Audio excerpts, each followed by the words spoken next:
சிறப்பித்துக் கொண்டிருக்கக்கூடிய மாண்புமிகு அமைச்சர் பெருமக்கள் அனிதா ராதாகிருஷ்ணன் அவர்களே, சேகர்பாபு அவர்களே,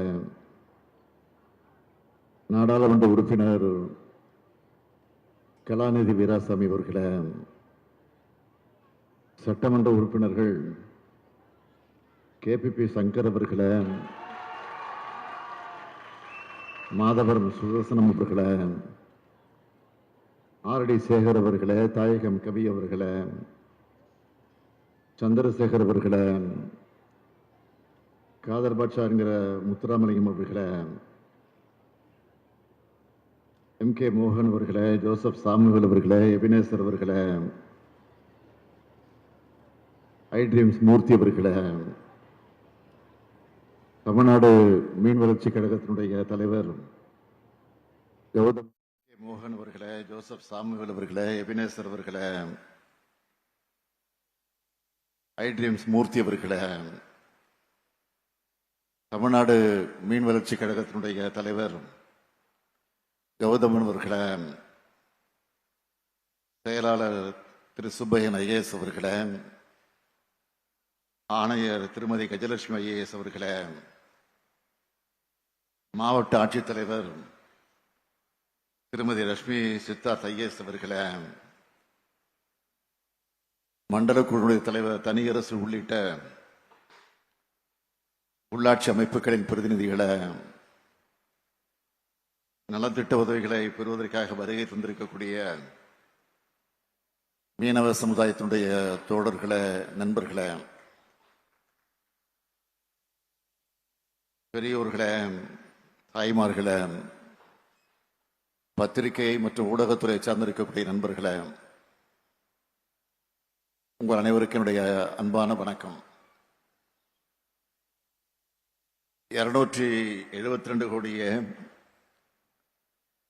80 லட்சம் ரூபாய் மதிப்பீட்டில் சுமார் 3000 பேருக்கு வேலை வாய்ப்பை வழங்கக்கூடிய 400 கில்நெட் படகுகள்,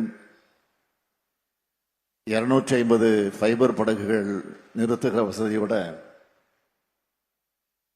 60,000 மீன்களை கையாளக்கூடிய வசதிகளோடு இருக்க இந்த சூறை மீன்பிடி துறைமுகத்தை திறந்து வச்சு உங்க எல்லாரையும் சந்திக்கிறதுல நான் மிகுந்த மகிழ்ச்சி அடைகிறேன், பெருமைப்படுகிறேன். கடின உழைப்பால, தியாகத்தால நம்மோட பண்பாட்டோட ஒரு அடையாளமாக இருக்கக்கூடிய மீனவ தோழர்களுடைய வளர்ச்சிக்கு இந்த துறைமுகம் பெரும் வாய்ப்பா இருக்கும் என்று நான் நம்புகிறேன். சென்னையோட வளர்ச்சியில பழவேற்காட்டிலிருந்து கோவலம் வரைக்கும் மீனவ கிராமங்களோட பங்களிப்பு மிக மிக முக்கியமானது. இப்படிப்பட்ட மீனவர்களுடைய நலனையும் வாழ்வாதாரத்தையும் பாதுகாக்கிறது என்பது நம்ம தமிழ் சமுதாயத்தை, பண்பாட்டை காக்கிறதுக்கு சமம். அந்த கடமையை நம்ம திராவிட மாடல் அரசு சிறப்பாக செய்து கொண்டிருக்கிறது. மீனவர்கள் நலனை காக்கிறதோட நம்ம மீனவர்களுடைய பாரம்பரிய மீன்பிடி உரிமைகளை நிலைநாட்டுவதற்கு தேவையான எல்லா நடவடிக்கைகளையும் நாம தொடர்ந்து எடுத்துக்கொண்டிருக்கிறோம். அதனால்தான் கடந்த ஏப்ரல் 2ஆம் நாள் சட்டமன்றத்தில் கச்சத்தீவை மீட்க வேண்டும் என்று தனி தீர்மானத்தை நிறைவேற்றியிருக்கிறோம். கச்சத்தீவை மீட்பதற்கான தமிழ்நாட்டோட மீனவர்களுடைய எண்ணங்களுக்கு அது நிரந்தர தீர்வாக அமையும். கடந்த 4 ஆண்டுகள்ல 97 நிகழ்வுகள்ல 185 படகுகளும் 1383 மீனவர்களும் இலங்கை கடற்படையால சிறைபிடிக்கப்பட்டிருக்காங்க. சிறைபிடிக்கப்பட்ட மீனவர்களை விடுவிக்கணும், படகுகளை மீட்கணும்னு மாண்புமிகு பாரத பிரதமருக்கும் ஒன்றிய வெளியுறவுத்துறை அமைச்சருக்கும் இதுவரைக்கும் எத்தனை கடிதங்கள் எழுதியிருக்கிறேன் என்று சொன்னால் 76 கடிதங்கள் நான் எழுதியிருக்கிறேன். அது மட்டுமல்ல, நேரில் சந்திக்கிற போதெல்லாம் தொடர்ந்து நான் வலியுறுத்தி கொண்டிருக்கிறேன். அதேபோல் திராவிட முன்னேற்ற கழகத்தினுடைய நாடாளுமன்ற உறுப்பினர்களும் கூட்டணி எம்பிக்களும் நாடாளுமன்றத்தை தொடர்ந்து வலியுறுத்தி கொண்டிருக்கிறாங்க. இப்படி உரிமை குரலை எழுப்பின காரணத்தால தான் இதுவரைக்கும் 1354 மீனவர்கள் விடுவிக்கப்பட்டிருக்கிறாங்க. எஞ்சிய 23 மீனவர்களையும் மீட்டு தாயகம் அழைச்சிக்கிட்டு வர்றதற்கான தொடர் நடவடிக்கைகளை நாம எடுத்துக்கிட்டு இருக்கிறோம். இந்த நிலையிலும் 2018ஆம் ஆண்டு முதல் சிறைபிடித்த 229 படகுகள் இலங்கை அரசு இதுவரைக்கும் விடுவிக்கல. ஒரு பக்கம் அவற்றை மீட்பதற்கான அரசியல் போராட்டத்தை நாம தொடர்ந்து நடத்தி கொண்டிருந்தாலும் இதனால் மீனவர்களுடைய வாழ்வாதாரம் பாதிக்கப்படக்கூடாதுன்னு மயிலாடுதுறை, நாகப்பட்டினம், புதுக்கோட்டை, தஞ்சாவூர், ராமநாதபுரம் மற்றும் தூத்துக்குடி மாவட்டங்களை சார்ந்த 129 விசைப்படகு உரிமையாளர்களுக்கு தலா 5 லட்சம் ரூபாய் வீதமும், 26 நாட்டுப்படகு உரிமையாளர்களுக்கு தலா 1,50,000 வீதம்னு 6,84 லட்சம் ரூபாய் வழங்கி இருக்கிறோம். இந்த தொகையை 6 லட்சம் ரூபாயாக முதல்ல உயர்த்தி இப்போ 8 லட்சம் ரூபாயாக உயர்த்தி அறிவிச்சிருக்கிறேன். 2024 மற்றும் 2025ஆம் ஆண்டுகளில் சிறைபிடிக்கப்பட்ட இந்த மாவட்டங்களை சார்ந்த 73 விசைப்படகுகளுக்கு 8 லட்சம் ரூபாய் வீதமும், 9 நாட்டுப்படகுகளுக்கு 2 லட்சம் ரூபாய் வீதமும் உயர்த்தப்பட்ட விகிதத்தில் மொத்தம் 6,02 லட்சம் ரூபாய் நிவாரணம் இப்போ வழங்கப்பட்டிருக்கு. இப்படி மீனவர்களுடைய கண்ணீரை துடைக்கிற அரசான், ஆதரவு கரம் நீட்டக்கூடிய அரசான் நம்முடைய திராவிட மாடல் அரசு இருந்து கொண்டிருக்கிறது. இந்த இன்னல்களை எல்லாம் தீர கச்சத்தீவை மீட்கிறது தான் ஒரே வழி. மீனவர்களுடைய நலன் காக்க நம்ம திராவிட மாடல் அரசு செஞ்சிருக்கக்கூடிய திட்டங்களையும் முன்னெடுப்புகளையும் பட்டியலிட்டு சொல்லணும்னா, தமிழ்நாடு மீனவர் நல வாரியம் வாயிலா 19,997 பயனாளிகளுக்கு பல்வேறு நிவாரண மற்றும் உதவித்தொகை திட்டத்தின் கீழ் 25,68 லட்சம் ரூபாய் வழங்கப்பட்டிருக்கு. கடந்த 4 ஆண்டுகள்ல 121 மீன்வள கட்டமைப்பு, அந்த பணிகளுக்காக மொத்தம் 849 கோடி ரூபாய்க்கு 1,849 கோடி ரூபாய்க்கு நிர்வாக ஒப்புதல் வழங்கப்பட்டு அந்த பணிகள் மேற்கொள்ளப்பட்டிருக்கு. 46 புதிய மீன் இறங்கு தளங்கள் அமைக்க 626 கோடியே 12 லட்சம் ரூபாய்க்கு நிர்வாக ஒப்புதல் வழங்கப்பட்டு 34 பணிகள் முடிக்கப்பட்டு பயன்பாட்டில் இருக்கு. 29 மீன் இறங்குதள மேம்பாட்டு பணிகளுக்காக 85 கோடியே 52 லட்சம் ரூபாய்க்கு நிர்வாக ஒப்புதல் வழங்கப்பட்டு 17 பணிகள் முடிக்கப்பட்டு பயன்பாட்டில் இருக்கு. 11 புதிய மீன் பண்ணைகள் அதனுடைய கட்டுமான பணிகளுக்கு 49 கோடியே 79 லட்சம் ரூபாய்க்கு நிர்வாக ஒப்புதல் வழங்கப்பட்டு 9 பணிகள் முடிக்கப்பட்டு பயன்பாட்டில் இருக்கு. இப்ப இருக்கக்கூடிய 14 அரசு மீன் பண்ணைகளை மேம்படுத்த 46 கோடியே 85 லட்சம் ரூபாய்க்கு நிர்வாக ஒப்புதல் வழங்கப்பட்டு 13 பணிகள் முடிக்கப்பட்டு பயன்பாட்டில் இருக்கு.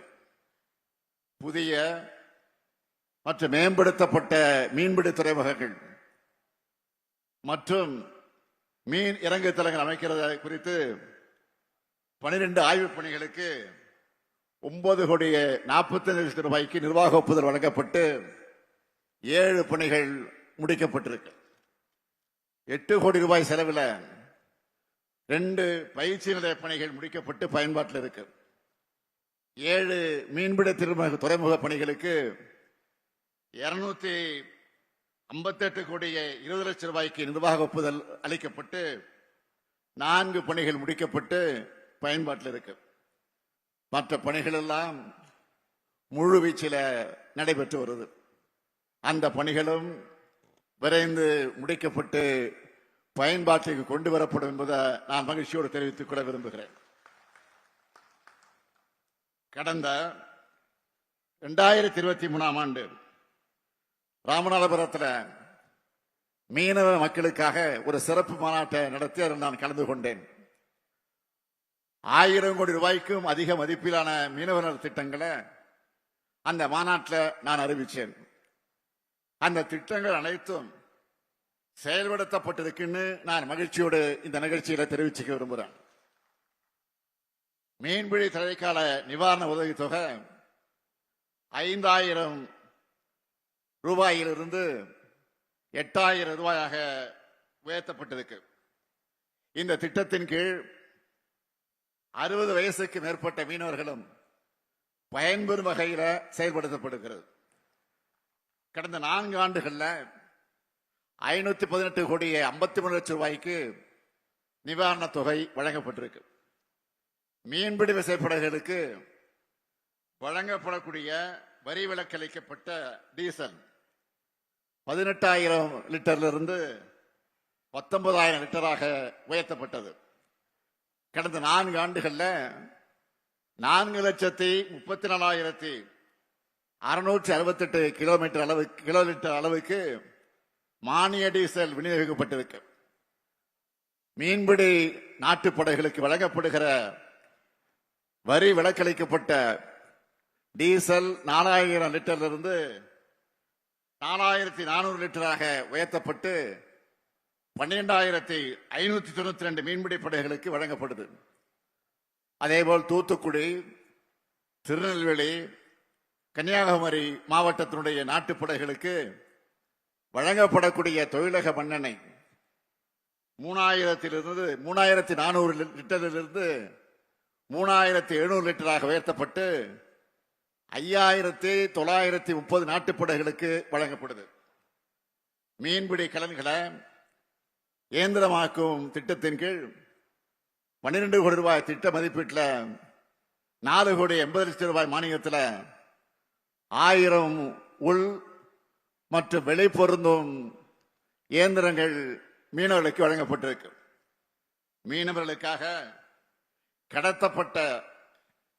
மீனவர்களுக்காக கட்டப்பட்டிருக்கக்கூடிய 8,521 வீடுகளுக்கு பட்டா வழங்கப்பட்டிருக்கு. 1,20,000 மீனவர்கள் மற்றும் மீனவ மகளிர் தொழில் புரிய உழவர் கடன் அட்டை, கூட்டுறவு கடன், மகளிர் திட்டம், சுய உதவி குழு கடன் ஆகியவற்றின் கீழ் 1,528 கோடி ரூபாய் அளவுக்கு கடன் வழங்கப்பட்டிருக்கு. தங்கச்சி மடம், குந்துகால், பாம்பன் ஆகிய இடங்கள்ல உள்கட்டமைப்பு வசதிகளுக்காக 356 கோடியே 50 லட்சம் ரூபாய் அளவுக்கு நிதி ஒதுக்கீடும் செய்யப்பட்டிருக்கு. அந்த பணிகள் எல்லாம் விரைவில் தொடங்க போறோம். மீனவர்கள் துயரங்களை எதிர்கொள்கின்ற தருணங்கள்ல உங்களுக்கான நிவாரண உதவிகளை வழங்குறதுல முனைப்போடு இன்றைக்கு இந்த திராவிட மாடல் செயல்பட்டுக் கொண்டிருக்கிறது. கடல்ல மீன் பிடிக்கும் போது காணாம போகக்கூடிய மீனவர்கள் மற்றும் கடல்ல மீன் பிடிக்கும் போது அண்டை நாட்டு அரசால கைது செய்யப்படக்கூடிய மீனவர்கள் குடும்பத்துக்கு வழங்கப்படக்கூடிய தின உதவித்தொகை 250 ரூபாயிலிருந்து 350 ரூபாயாக உயர்த்தணும். பிறகு 500 ரூபாயாகவும் உயர்த்தணும். மாண்டஸ் புயலால சேதமடைந்த மீன்பிடி படகுகள் மற்றும் மீன்பிடி விவகாரங்களுக்கான நிவாரண தொகையா 4,67 லட்சம் ரூபாய் வழங்கப்பட்டிருக்கு. 800 கொசசல ஆத்துல கச்சா எண்ணெய் கலந்ததால 800 மற்றும் அதை சுற்றி இருக்கக்கூடிய மீனவ கிராமங்களை சேர்ந்த மீனவர்களோட மீன் படகுகள் வலைகள் சேதமடைந்ததை தொடர்ந்து மீனவர்கள் வாழ்வாதாரத்திற்காக 3,66 லட்சம் ரூபாய் வழங்கப்பட்டிருக்கு. மீனவர்களின் வாழ்வாதாரத்திற்காக இதையெல்லாம் நாம் செய்து கொண்டிருக்கிறோம். அது மட்டுமல்ல, தூத்துக்குடி, திருநெல்வேலி, கன்னியாகுமரி மற்றும் தென்காசி மாவட்டங்கள்ல சேதமடைந்த மீன்பிடி படகுகள் மற்ற உபகரணங்களுக்கு அதன் தொகையாக நிவாரண தொகையாக 14,51 லட்சம் ரூபாய் வழங்கப்பட்டிருக்கு.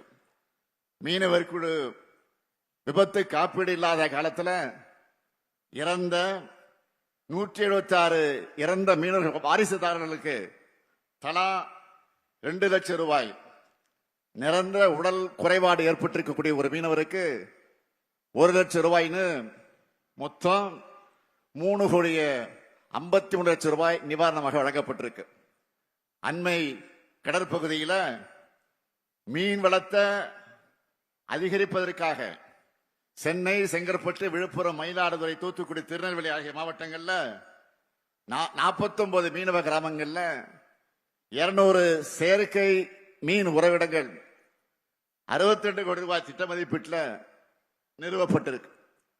மிதவைகள் மற்றும் கயிறு மூலம் கடற்பாசி வளர்ப்பு மேற்கொள்ள 1,863 மீனவ மகளிருக்கு 863 மீன மகளிருக்கு 2 கோடி ரூபாய் மானிய தொகை விடுவிக்கப்பட்டிருக்கு. மீனவ மகளுடைய வாழ்வாதாரத்தை மேம்படுத்துவதற்காக 127 கோடி 71 லட்சம் ரூபாய் செலவில் ஒருங்கிணைந்த பல்நோக்கு கடல்பாசி பூங்கா அமைக்கத்துக்கு ஒரு திட்டத்தை நான் நிறைவேற்றுவதற்காக அந்த பணியை இன்றைக்கு விரைந்து நடத்தி கொண்டிருக்கிறோம். மிதவை கூண்டுகள் கடல் மீன் வளர்ப்பு, கடல் மீன் குஞ்சு வளர்த்தெடுத்தல், அதனுடைய மையம், நவீன உயிர்கூழ்மை குளங்கள்ல இறால் வளர்த்தல், உவர்நீர் இறால் வளர்ப்புக்கு புதிய குளங்கள் கட்டுவது போன்ற திட்டங்களின் கீழ் 3,88 லட்சம் ரூபாய் மானிய உதவித்தொகை வழங்கப்பட்டிருக்கு. இப்படி நான் தொடர்ந்து சொல்லிக்கிட்டே போகலாம். இப்படி மீனவருடைய நலனுக்காக தமிழ்நாடு அளவுக்கு எந்த மாநிலமும் இதுவரை இப்படிப்பட்ட காரியங்களை செஞ்சதில்லை. இத என்னால நெஞ்சு நிமித்தி கம்பீரமாக நான் சொல்ல முடியும். இன்னும் சொல்லுகிறேன், மீனவர்களை நலனுக்காக இன்னும் செய்ய நாங்கள் காத்துக் கொண்டிருக்கிறோம். மீனவருடைய வாழ்க்கை அல்லல் நிறைந்துதான் இருக்கக்கூடாது. உங்களுடைய தொழில் பாதுகாப்பாக இருக்க வேண்டும். இந்த தொழில் எதிர்காலத்திற்கும் பயனளிக்கக்கூடிய தொழிலாக இருக்கு என்றுதான் ஏராளமான திட்டங்களை உருவாக்கி இன்றைக்கு செயல்படுத்திக் கொண்டிருக்கிறோம். கல்வி அறிவுதான் எல்லோரையும் கரை சேருவதற்கான கலைஞரை விளக்கம். அதனாலதான் மீனவ சமுதாயத்தை சேர்ந்த மாணவ மாணவியர் இந்திய குடியுரிமை பணியில சேர நினைச்சா அவங்களுக்கு பயிற்சி தர முடிவெடுத்து இந்த ஆண்டு மட்டும் 39 மீனவ மாணவர்களுக்கு 5,20,000 ரூபாய் செலவில் பயிற்சி தந்திருக்கிறோம். இப்படி பார்த்து பார்த்து எல்லாருக்கும் எல்லாம் கிடைக்கணும், எல்லா சமூக மக்களும் முன்னேறணும்னு எல்லாருக்கும் சம அளவில் சம வாய்ப்பு ஏற்படுத்தி கொண்டு வருகிறோம். திட்டங்களை உருவாக்கி தருகிறோம். எனவே திராவிட மாடல் அரசோட திட்டங்களை மீனவ சமுதாயத்துடைய மக்கள் பயன்படுத்திக்கணும்னு நான் உங்களை எல்லாம் இந்த நேரத்தில் அன்போடு கேட்டு உங்களை சந்திப்பதில் நான் மீண்டும் என்னுடைய மகிழ்ச்சியும் பெருமையும் தெரிவித்து விடைபெறுகிறேன். நன்றி, வணக்கம்.